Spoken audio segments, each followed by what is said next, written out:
Hello everyone, good morning সবাইকে। কেমন আছো বন্ধুরা? আশা করব অনেক ভালো আছো। আমরাও কিন্তু অনেক ভালো আছি। আজ রিম্পা চন্দনার রান্নাঘরে কিন্তু আবারও নতুন একটি রেসিপি নিয়ে হাজির হয়েছি। কিন্তু আজ নিয়ে এসেছি কিন্তু কোনো রান্নার রেসিপি নয়, আজ নিয়ে এসেছি শরবতের রেসিপি। এই গরমে কিন্তু প্রাণ জোড়ানো আম পোড়া শরবত খেলে কিন্তু মনটা কিন্তু একদমই ভরে যায়। আর সত্যি কথা বলতে গরমে কিন্তু কোনো কিছুই খেতে ভালো লাগে না, বিশেষ করে যদি হয় একটু ঠান্ডা কোনো শরবত, তাহলে তো কোনো কথাই নাই। তাহলে চলো বন্ধুরা, আজকের ভিডিওটা কিন্তু তোমরা একদমই স্কিপ করো না, পুরোটা দেখার জন্য অনুরোধ রইল। তো প্রথমে কিন্তু আমরা দুটো আম নিয়েছি, কাঁচা দুটো আম নিয়েছি, গোটা আম। এবার কিন্তু আম দুটিকে কিন্তু আমরা লোহার জালি দিয়ে আমরা কিন্তু লো টু মিডিয়াম আছে আম দুটিকে কিন্তু আমরা পুড়িয়ে নেব। তো দেখো বন্ধুরা, আম দুটিকে কিন্তু আমরা পুড়িয়ে নিচ্ছি। একটু বেশি পোড়ালে কিন্তু উপরটা পুড়ে গেলেও কিন্তু ভেতরটা কিন্তু সেদ্ধ হয়ে যায়। আর বেশি হাই আঁচে দিলে কিন্তু ওপর খোসাটা পুড়ে যাবে, কিন্তু ভেতরে কিন্তু সেদ্ধ হবে না। তার জন্য কিন্তু আমরা লো টু মিডিয়াম আঁচেই কিন্তু আমরা আমটিকে কিন্তু পুড়িয়ে নিয়েছি। তো আমাদের আম কিন্তু পুড়িয়ে নেওয়া হয়ে গেছে, খুব সুন্দরভাবেই কিন্তু পুড়ে গেছে দেখো। আর ওপরটা কিন্তু পোড়া লাগছে আর ভেতরটা কিন্তু খুব সুন্দরভাবে কিন্তু সেদ্ধ হয়ে গেছে। তো তোমরা দেখলেই বুঝতে পারবে কত সুন্দর। গ্যাসে কিন্তু জালির ওপরেই কিন্তু এরকমভাবেই কিন্তু আমটাকে পুড়িয়ে নেওয়া যায়, উনুনের কিন্তু প্রয়োজন হয় না। আর যাদের বাড়িতে উনুন নেই তারা কিন্তু গ্যাসে এইভাবেই কিন্তু খুব ভালো করে কিন্তু আমটাকে পুড়িয়ে নিতে পারবে, কোনো রকম কিন্তু সমস্যা হবে না। তো আমরা খুব ভালো করে কিন্তু আমটাকে পুড়িয়ে নিয়েছি। এবার কিন্তু একটি প্লেটে আমরা নামিয়েছি, আস্তে আস্তে পোড়া খোসাটাকে আমরা ছাড়িয়ে নিয়েছি।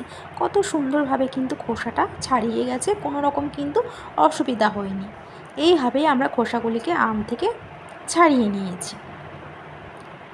এবার আমরা একটি পাত্রে খোসা ছাড়ানো আমটাকে নিয়েছি। এবার হাত দিয়ে কিন্তু আমের শাঁসটাকে কিন্তু আমরা বের করে নেব।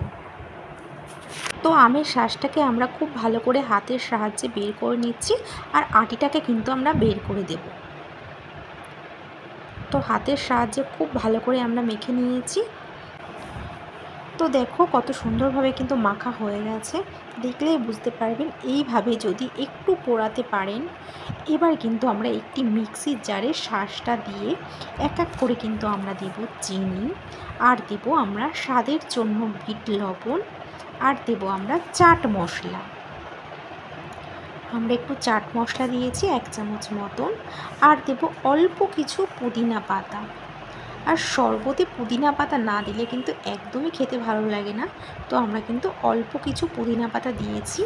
আর আমরা দেব 1 গ্লাস মতন জল দিয়ে মিক্সি করে নেব। তো দেখো ভালো করে কিন্তু মিক্সি করা হয়ে গেছে। এবার কিন্তু আমাদের কিন্তু শরবত রেডি। এবার আমরা 2টি গ্লাস নিয়েছি, অল্প কিছু বরফের টুকরো।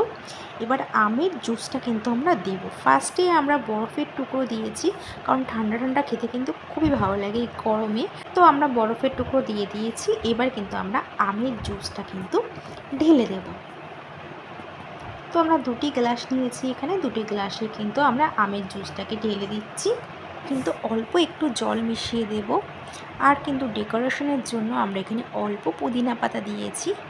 তো তৈরি হয়ে গেছে কিন্তু আম পোড়া শরবত।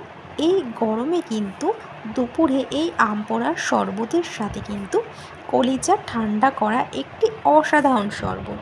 তো ফ্রেন্ডস, কেমন লাগলো আজকে আমাদের আম পোড়ার শরবত? আজকের এই রেসিপিটা যদি ভালো লেগে থাকে শরবতের, তাহলে কিন্তু অবশ্যই একটি কমেন্ট করে জানিও। তো ফ্রেন্ডস, আজকে এই পর্যন্ত, আবার দেখা হবে নেক্সট ভিডিওতে। ততক্ষণ তোমরা সুস্থ থেকো, ভালো থেকো।